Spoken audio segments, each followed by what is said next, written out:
അപ്പോൾ Spain 2-1 ഫ്രാൻസിനെ തോൽപ്പിച്ചുകൊണ്ട് euro കപ്പിന്റെ ഫൈനലിലേക്ക് എത്തിയിരിക്കുകയാണ്. Welcome back every one. ഇപ്പൊ കോണ്ടന്റ് ഇഷ്ടപ്പെടുകയാണെങ്കിൽ സബ്സ്ക്രൈബ് ചെയ്യാൻ മറക്കരുത്. ഇപ്പൊ ഗ്രൂപ്പ് സ്റ്റേജിലും നോക്കൌട്ടിന്റെ ആദ്യഘട്ടത്തിലൊക്കെ ഫ്രാൻസ് ഫേസ് ചെയ്തിട്ടുള്ള അതേ ഇഷ്യൂ തന്നെയാണ് ഇന്നത്തെ തോൽവിയുടെ പ്രധാനപ്പെട്ട കാരണം. അവർക്ക് ഗോൾ അടിക്കാൻ പറ്റുന്നില്ല. അധികം ഓപ്പർച്യൂണിറ്റി ഒന്നും ക്രിയേറ്റ് ചെയ്യാത്ത ഒരു മത്സരമായിരുന്നു. പക്ഷെ കിട്ടിയ ഓപ്പർച്യൂണിറ്റികൾ വേണ്ട രീതിയിൽ മുതലാക്കാൻ ഫ്രാൻസിന് കഴിയാതെ പോയതാണ് ഇന്നത്തെ പരാജയത്തിന്റെ പ്രധാനപ്പെട്ട ഒരു കാരണം.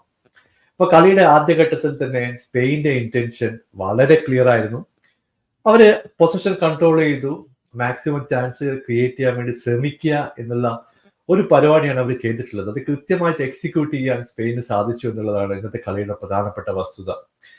എന്നാൽ ആദ്യഘട്ടത്തിൽ ഒരു കിടിലം ഓപ്പർച്യൂണിറ്റി ഫ്രാൻസിനെ തേടിയെത്തി. 8-ാം മിനിറ്റിൽ എംബാപ്പെ ഒരു അടിപൊളി ക്രോസ് ബോക്സിലേക്ക് ഇടുന്നു. കൊളമുവാനിയുടെ ഒരു ഫ്രീ ഹെഡറാണ് പിന്നെ നമ്മൾ കണ്ടത്. 8-ാമത്തെ മിനിറ്റിൽ 1-0 ലീഡിലേക്ക് ഫ്രാൻസ് എത്തുകയും ചെയ്തു. അപ്പൊ സാധാരണ നമ്മൾ ഫ്രഞ്ച് ടീമിന്റെ സൈഡിൽ നിന്ന് കാണുന്നത് പിന്നെ ലീഡ് ഉയർത്താൻ ശ്രമിക്കുക, കൂടുതൽ അറ്റാക്കിംഗ് കാര്യങ്ങളിലേക്ക് പോവുക.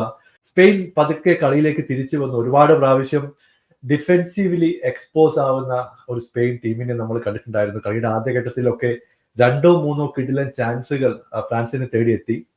ഇവിടെ റാബിയറ്റിനെ നവാസ് ഫൗൾ ചെയ്തൊരു ഇൻസിഡന്റിനെ പറ്റി നമ്മൾ ഡിസ്കസ് ചെയ്യേണ്ടതുണ്ട്. എനിക്ക് തോന്നിയത് ആ ഒരു ഫൗള് കൃത്യമായിട്ട് വാർ ചെക്ക് ചെയ്തിരുന്നെങ്കിൽ ചിലപ്പോൾ ഒരു റെഡ് കാർഡ് ഓഫൻസ് ആവാറുന്ന ഒരു ഓപ്പർച്യൂണിറ്റി ആയിരുന്നു. പക്ഷേ യെല്ലോ കാർഡ് കൊടുക്കുന്ന സിറ്റുവേഷൻ വന്നു. പിന്നീട് 1-2 ഓപ്പർച്യൂണിറ്റി ഫ്രഞ്ച് ടീമിനെ തേടി എത്തിയെങ്കിലും അത് കൺവേർട്ട് ചെയ്യാൻ അവരെ കൊണ്ട് കഴിഞ്ഞില്ല. എന്നാൽ 21-ാമത്തെ മിനിറ്റിൽ സ്റ്റാർ ബോയ് ആയിട്ടുള്ള യമാലിന്റെ ഒരു അടിപൊളി ഗോളോടെ സ്പെയിൻ കളിയിലേക്ക് തിരിച്ചു വന്നു. 16 വയസ്സേ ഉള്ളൂ. പുള്ളിയുടെ ആ ഒരു വിഷൻ ഇന്നത്തെ കളിയിൽ വളരെ വ്യക്തമായിരുന്നു. റൈറ്റ് വിങ്ങിൽ നിന്ന് പുള്ളിക്ക് ഒരു ബോൾ കിട്ടി. ഒരു ടച്ച് എടുത്തിട്ട് വളരെ കൃത്യമായിട്ടുള്ള ഒരു ഡീപ് ഷോട്ട് ആണ് പുള്ളി പ്ലാൻ ചെയ്തിട്ടുള്ളത്. ലെഫ്റ്റ് ഹാൻഡ് സൈഡ് കോർണറിലേക്ക് ബോൾ എത്തി. ഇത് പോസ്റ്റിൽ തട്ടി ഡിഫ്ലക്ട് ആയിട്ട് ബോളിന്റെ അകത്തേക്ക് കയറുകയും ചെയ്തു. മെയിനിന് ഈ സമയത്ത് ചാടിയൊക്കെ നോക്കി, പക്ഷെ പുള്ളിയുടെ ഫിംഗർ ടിപ്സിന്റെ തൊട്ട് ബോളിലൂടെയാണ് ബോൾ ഡിപ്പ് ചെയ്ത് പോയത്. കൃത്യമായിട്ടുള്ള ഒരു ഷോട്ടായിരുന്നു. അങ്ങനെ 21-ാമത്തെ മിനിറ്റിൽ സ്പെയിന് 1-1 കളിയിലേക്ക് തിരിച്ചു വന്നു. അധികം വൈകാതെ വിത്തിൻ 3 മിനിറ്റ്സ് അടുത്ത ഗോൾ വരുന്നു.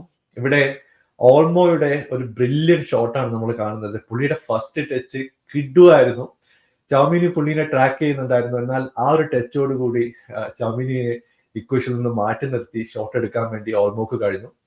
ഓൾമോയുടെ ഷോട്ട് ബ്ലോക്ക് ചെയ്യാൻ വേണ്ടി ജൂൾ കുണ്ടേ പോയി. പക്ഷേ അവസാന നിമിഷം പുള്ളിക്ക് അത് ബ്ലോക്ക് ചെയ്യാൻ പറ്റിയില്ല. ചെറിയ ഡിഫ്ലക്ഷനോടെ ബോൾ അകത്തേക്ക് എത്തുകയും ചെയ്തു. അങ്ങനെ 2-1 ലീഡിലേക്ക് സ്പെയിന് വരുന്ന ഒരു സിറ്റുവേഷൻ നമ്മൾ കണ്ടു. എന്നാൽ തിരിച്ചു വരാൻ വേണ്ടി ശ്രമിക്കുന്ന ഒരു ഫ്രഞ്ച് ടീമിനെ പലപ്പോഴും നമുക്ക് കാണാൻ പറ്റിയില്ല. ഫസ്റ്റ് ഹാഫിൽ 1-2 ഹാഫ് ചാൻസുകളൊക്കെ ഉണ്ടായിരുന്നു. പൊസിഷൻ നോക്കിക്കഴിഞ്ഞാൽ 59% പൊസിഷൻ സ്പെയിന്റെ കയ്യിലായിരുന്നു. ഇപ്പോൾ ഒരുപാട് ചാൻസുകളൊന്നും രണ്ട് ടീമുകളും ക്രിയേറ്റ് ചെയ്തില്ല. 9 ചാൻസുകൾ ഫ്രാൻസിന്റെ സൈഡിൽ നിന്നുണ്ടായിരുന്നു. 3 ഷോട്ടുകൾ ടാർഗറ്റിലേക്ക് എത്തി. എന്നാൽ 6 ഷോട്ടുകൾ മാത്രമേ സ്പെയിന്റെ സൈഡിൽ നിന്ന് വന്നുള്ളൂ. ഇതിൽ 2 ഗോളുകൾ സ്കോർ ചെയ്യാൻ അവരെ കൊണ്ട് സാധിച്ചു. അങ്ങനെ ഫസ്റ്റ് ഹാഫിൽ 2-1 ലീഡിലൂടെ കാര്യങ്ങൾ മുമ്പോട്ട് പോയി. സെക്കൻഡ് ഹാഫിന്റെ ആദ്യഘട്ടത്തിൽ കുറച്ച് സബ്സ്റ്റിറ്റ്യൂഷൻ ഫ്രഞ്ച് ടീം കൊണ്ടുവന്നു. ഇവിടെ ഇമ്പാക്ട് സബായിട്ട് ഗ്രിസ്മാൻ വരുന്നു, കമവിംഗ ടീമിലേക്ക് വരുന്നു, ബാർക്കോളയെ ടീമിലേക്ക് എത്തിച്ചു. പക്ഷേ ഇവരാരും ഒരു ഇമ്പാക്ട് ഉണ്ടാക്കാൻ ഇന്നത്തെ മത്സരത്തിൽ കഴിഞ്ഞിട്ടില്ല എന്നുള്ളത് ഒരു വസ്തുതാപരമായ കാര്യമാണ്. മറ്റൊരു എടുത്തു പറയേണ്ട കാര്യം ഡംബലയുടെ പെർഫോമൻസ് ആണ്. ഇന്ന് റൈറ്റ് വിങ്ങിൽ ഡംബലെ ഒരുപാട് പ്രാവശ്യം ബോളുമായിട്ട് മുമ്പോട്ട് പോയി. പക്ഷെ വൻ ശോകമായിട്ടുള്ള ക്രോസുകളാണ് ഡംബലെ നമ്മൾ കണ്ടത്. ഒരു കറക്റ്റ് ആയിട്ടുള്ള ഒരാളെ പിക്ക് ചെയ്യാനോ അല്ലെങ്കിൽ ഫാർ പോസ്റ്റിൽ ഒരാൾക്ക് പാസ് കൊടുക്കാനോ ഒന്നും ഡംബലേക്ക് കഴിഞ്ഞില്ല. ഡംബലയുടെ പല ഷോട്ടുകളും ഒന്നുകിൽ ഡയറക്റ്റ് ആയിട്ട് ഗോൾ കീപ്പറെ കയ്യിലേക്ക് പോകുന്നു, ഇല്ലെങ്കിൽ ഓപ്പോസിഷൻ വളരെ കൃത്യമായിട്ട് അത് ഹെഡ് ചെയ്യാൻ പാകത്തിലുള്ള ഒരു ക്രോസുകളാണ് വന്നിട്ടുള്ളത്. വളരെ ശോകമായിരുന്നു.